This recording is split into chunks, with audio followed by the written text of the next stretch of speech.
All right, guys. So, three common financial mistakes that I see people make on average. Now, obviously, there's a lot more financial mistakes that I could think of, but these are the common three that I see on a day to day basis.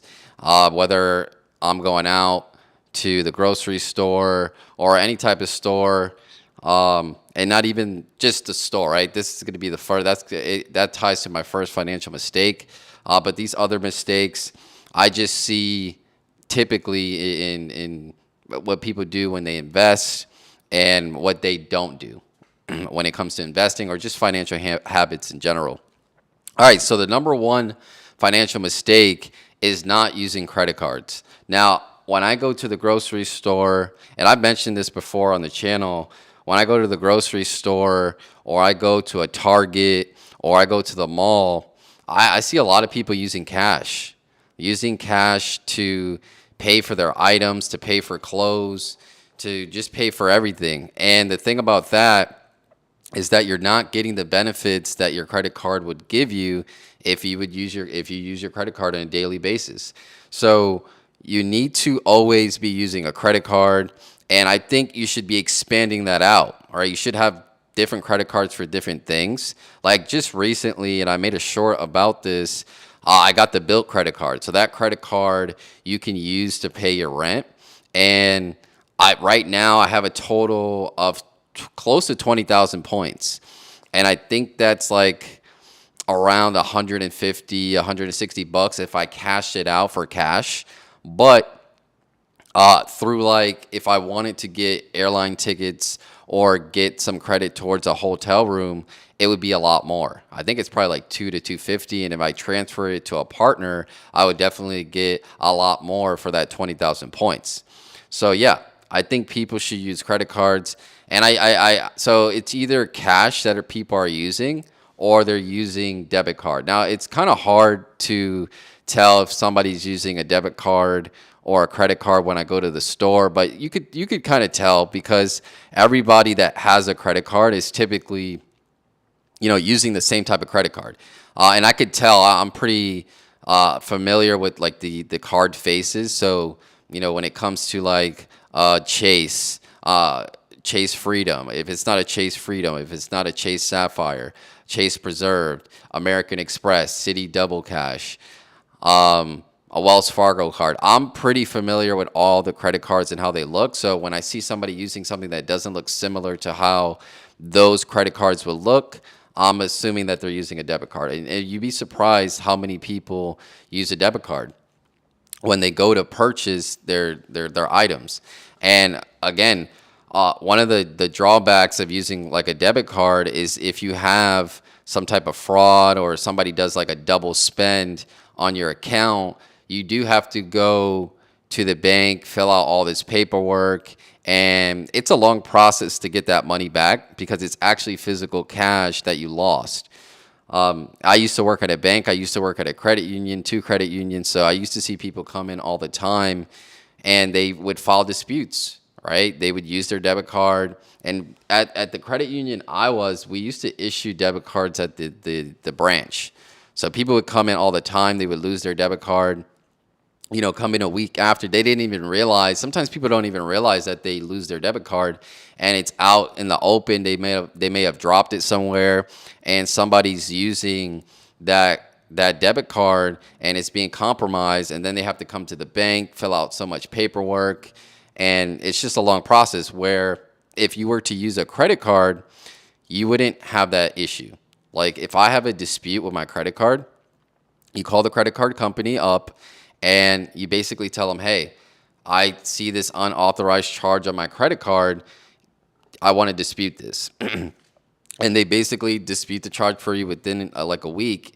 They'll go back and forth with whoever charged you, and most likely you end up winning the charge, and that gets taken off your credit card. I've never had a situation, or I never had a time where I called the credit card company. I didn't get like a transaction reverse. Now, obviously, all the stuff that I called for is legit. I wasn't supposed to get charged and stuff like that. I'm not telling people to go get credit cards and just charge certain things and then dispute those charges. You should definitely be truthful with that. But yeah, it's definitely beneficial, one, to be using a credit card for your daily purchases because you get the points, right? So you can use that to get an extra tank of gas. You can use that for whatever, hotel, flight, all types of things. It's just extra money that you're losing each month if you don't go ahead and use your credit card. It just makes sense. And if you're using cash too, the thing about, and I'm not saying that there's not some instances where you can't use cash, right? Obviously, if you're going to like a fair or some type of event where it's like cash only, in those situations, obviously, it's okay to use cash. I don't think it would be a situation where they say you can only use a debit card. It's usually just places where they say you can only use cash, and in that specific instance, okay, you can only use cash. But for the most part, everywhere you go, you should be able to use a credit card. That is the number one mistake. I'm trying to see. I do have a video out there that talks about, I don't know if it's the 7 reasons or the 5 reasons you should use a credit card, but if not, go check that video out. But yeah, everybody should be using a credit card when they can, and you should be able to use it each and every day. Now, if you don't have a credit card because you're too young, then go ahead and start building up your credit, and you could get a secured credit card. For those of you who don't know what a secured credit card is, it's basically a credit card that you put money into, let's say $500, and then your credit union or your bank will give you a credit line, but that credit line is backed up by the money you put it to back up the secured credit card. And that's a way that you can build your credit up and potentially then be able to apply for a real credit card. And I also have a video out on that. I don't know if it's 5 or 7 ways to improve your credit score or your credit. And yeah, check that out as well. But yeah, that's the number one mistake. People, you should be using a credit card always, always. And yeah, first mistake. Okay, number two, the second common mistake that I see people make when it comes to finances. This is more towards the investing side. The second mistake is that people spread themselves too thin. So I know every time you get into investing, or if you're just getting to investing, people say, oh, diversify. You should be diversified. You should be in mutual funds, ETFs, and things like that. And you could do that. There are some ETFs that are high growth that will get you the growth that you're looking for. But I would suggest, kind of narrowing that down in your earlier years. And for me, earlier years is your 20s, early 30s, and maybe even into your 40s.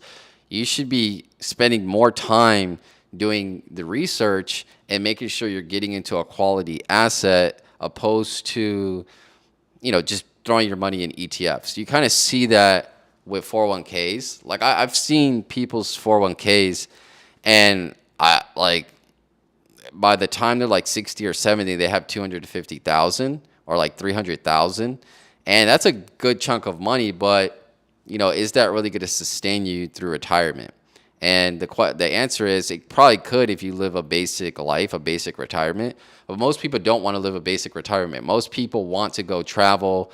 Most people want to be out and about doing things. I would hate to be retired and be constricted because I don't have enough money coming in to do the things I want. And I'm not saying you need to be balling out of control. You need to be flying first class. But I would say, you've worked 30 to 40 years of your life. Why not, when you get into retirement, you should be able to do whatever you want, right? These are the years at the end of your life. Why not be able to do what you want to do? So, and the way to do that, in my opinion, is to not spread yourself thin, to focus on one to two assets that are going to get you that growth. Now, I would say like at least, I would say 3, 1 to 3 assets that can get you that growth you need, instead of going into a ETF and just letting your money pile up there. That will definitely maybe secure you for retirement, but I don't think it's going to get people the retirement that they want. And it doesn't necessarily need to be an asset, right? Maybe you focus on a business. Maybe you focus on one specific or two specific stocks. But again, make sure that those stocks, that business or that piece of property you did your research on, and you're comfortable putting a decent amount of money in that investment. But yeah, I see a lot of people spread themselves thin, and this kind of holds them back from getting the growth that they need in their earlier years to kind of just get them to that next level quicker. And yeah, I think most people should just focus on 1 to 3 things when it comes to investing in their earlier years. And maybe you do have a part of your portfolio that's in ETFs, right?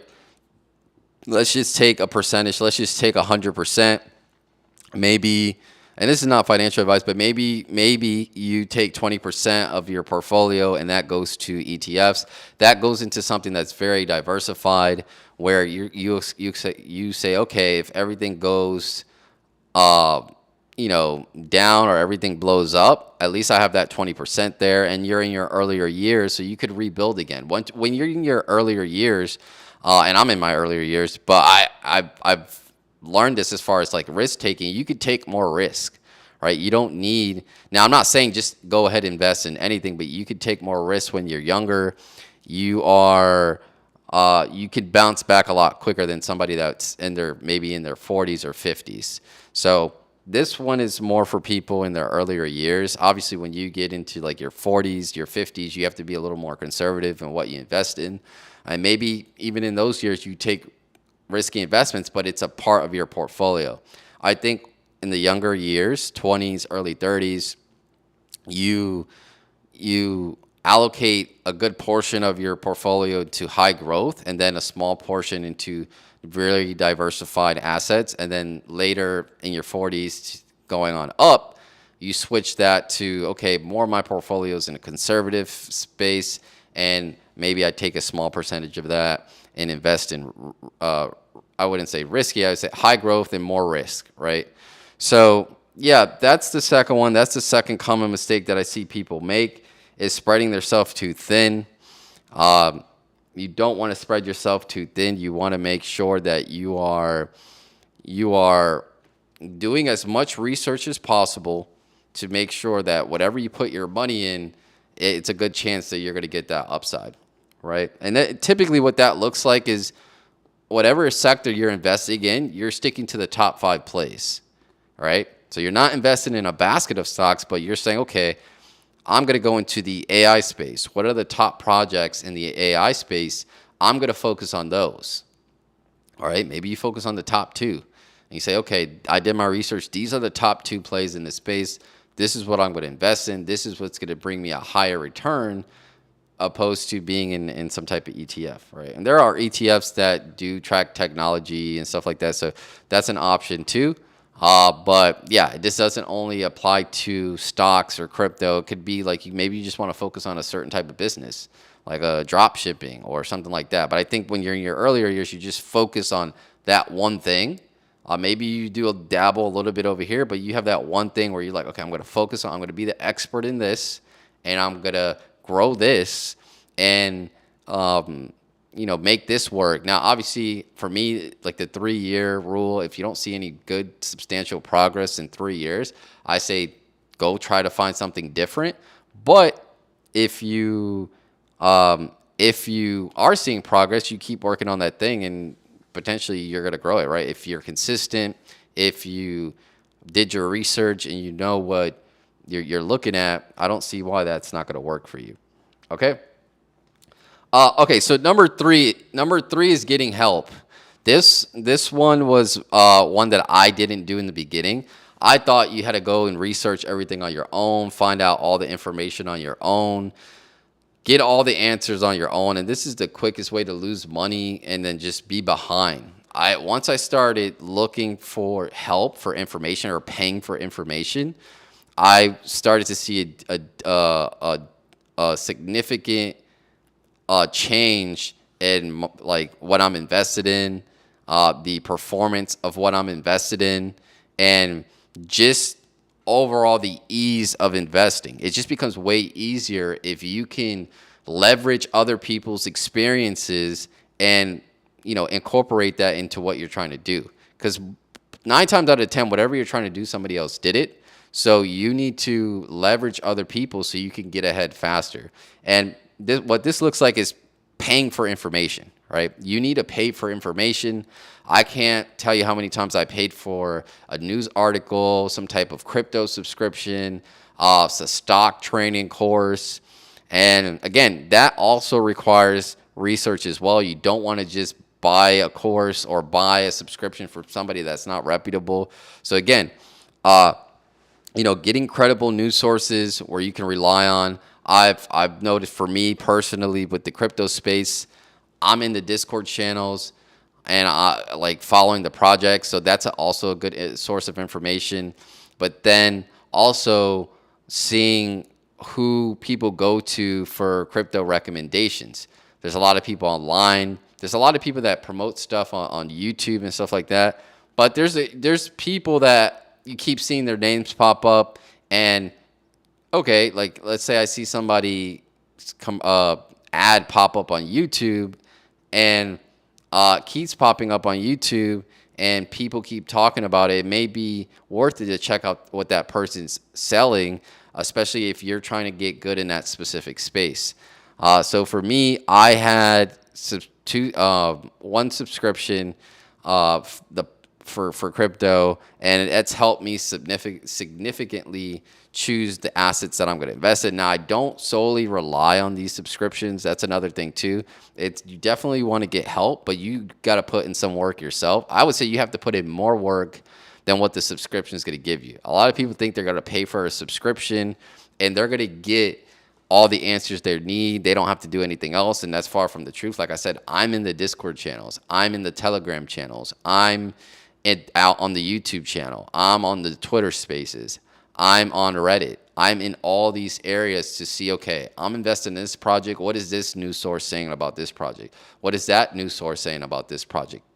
Are they coming to the same conclusion? Does this place think this project is going to do good?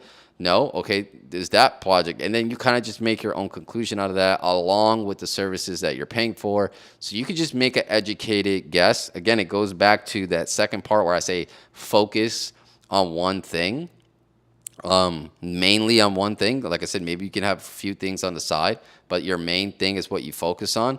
You only would be able to, that only makes sense if you do the research and you have a credible news source where you can get information from, and you're also doing the research. You're also doing your own due diligence to come to the conclusion on what you're going to invest in.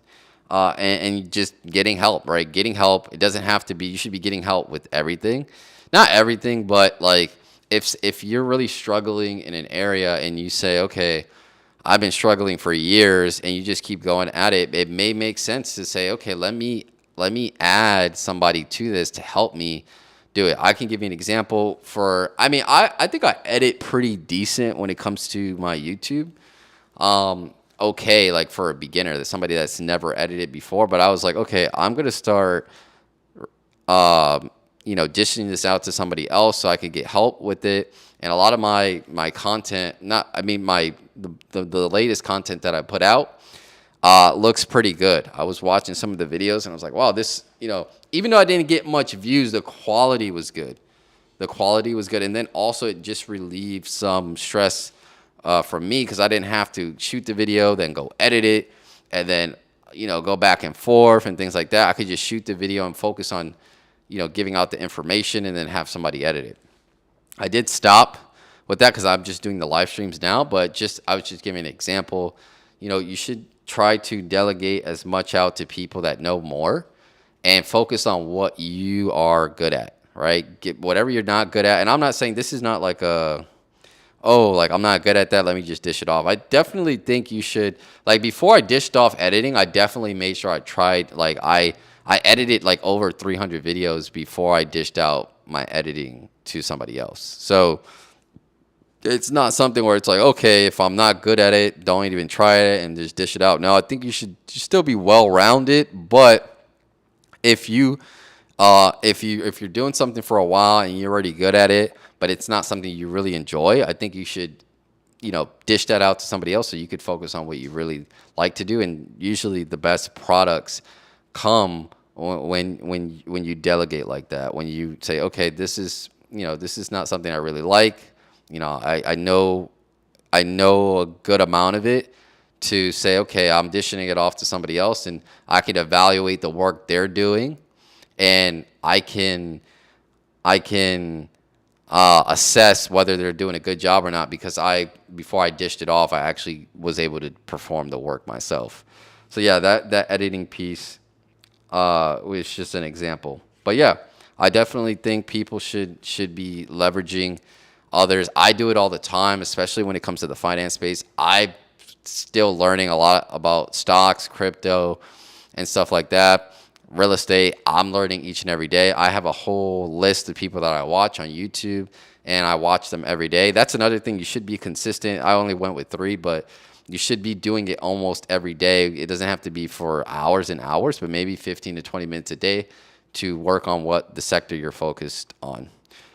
But yeah, okay, so those are the 3 common mistakes that I see on average. Again, number 1, credit cards. People are not using credit cards enough. You should be using it for every purchase. I mean, if you can't, obviously for situations that you have to use cash, use it, but you should be using a credit card. Number two, don't spread yourself too thin. Make sure you focus on one sector in your earlier years. Maybe, like I said, maybe you do have some stuff on the side that you do to maybe have like a little emergency savings and stuff, but the rest of your money, try to do your research and focus on 1 or 2 things that are gonna, that can give you that good return that you need in your earlier years, so you could build that capital base. 3, getting help from others. Make sure you're leveraging others so you could get ahead, and you are not trying to break your head trying to figure out a problem that somebody else already solved. Okay, all right, so that's pretty much it. Thank you guys for tuning in, and I'll see you guys in the next one. Take care.